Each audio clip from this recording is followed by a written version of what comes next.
We have a few honored speakers tonight.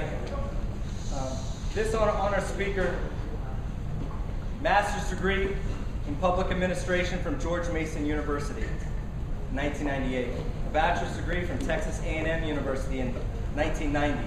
A distinguished military graduate from Texas A&M who's received an Army commission as a second lieutenant in May of 1989 and obtained the rank of captain promotable after starting out as an enlisted soldier. Also a U.S. Army Ranger, a U.S. Army paratrooper, enlisted honor graduate from Fort Benning, Georgia. An expert infantryman's badge, the Army Commendation Medal, and the Army Achievement Medal. Your Senator, Senator Bryce Reeves.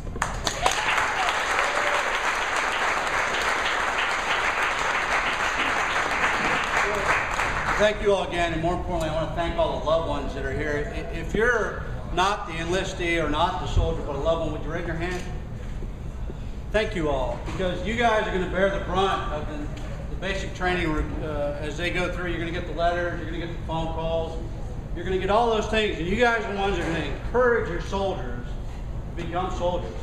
And it's a big step. I remember when I swore an oath and raised my hand to support and defend the Constitution of the United States against all enemies, foreign and domestic, I bear true faith and allegiance to the same.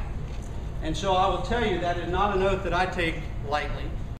But as I told most of you all outside, you are embarking on one of the greatest challenges and one of the greatest feats that you will ever face in your life.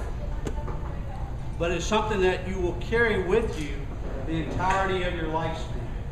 The friends that I have that I made through my Army career, my Army time, I still have today. In fact, I don't know who all the RTOs are going to be, but my RTO is a guy named Glenn Guardiola, and I'm telling you, that guy's closer to me than my brother, and he's a cop down in Norfolk now on the SWAT team down there.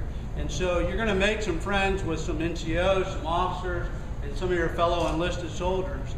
And you know, you're going to go through some challenges and some tribulations, and you're going to go through some victories. But let me just encourage you, it is very difficult to get into the military today. You know, we're going through what they call BRAC realignment right now, with base realignments and post realignments and all these different things. And as we scale back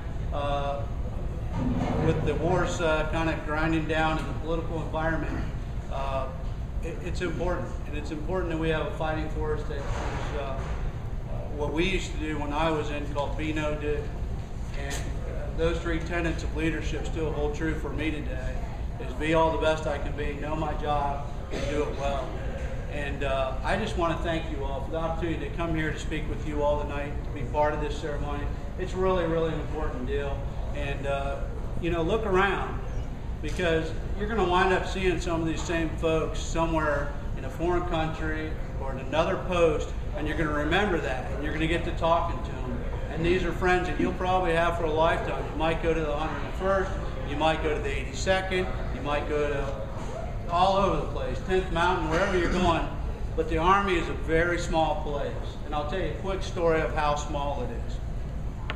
I serve on a board for the governor called the Military Advisory Council before I was a senator. And I went up one day to Fort Myer Henderson Hall, and I went to a retirement ceremony, and lo and behold, one of the guys I had gone through my basic course with 28 some odd years ago was retiring. And then soon thereafter, I walked over to the caisson platoon, walked in the caisson platoon, and there was a colonel standing there.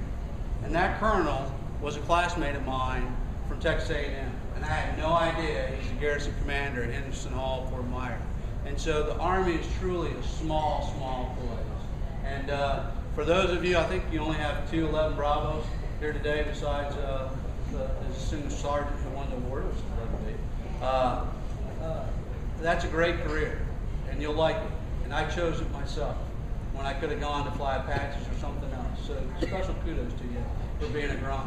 And I'm sure you all know the universal language, and this is all you had to do when you had to give your speech, was to say, "Roger that, Hook," and that's it. So, hey, with that, thank you all. Thank you for your confidence in me. If there's something I can ever do for you, it's easy to Google my name. I'm here to serve you.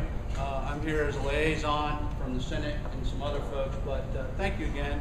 Thank you for sending your sons and daughters to fight for our country. Thank you.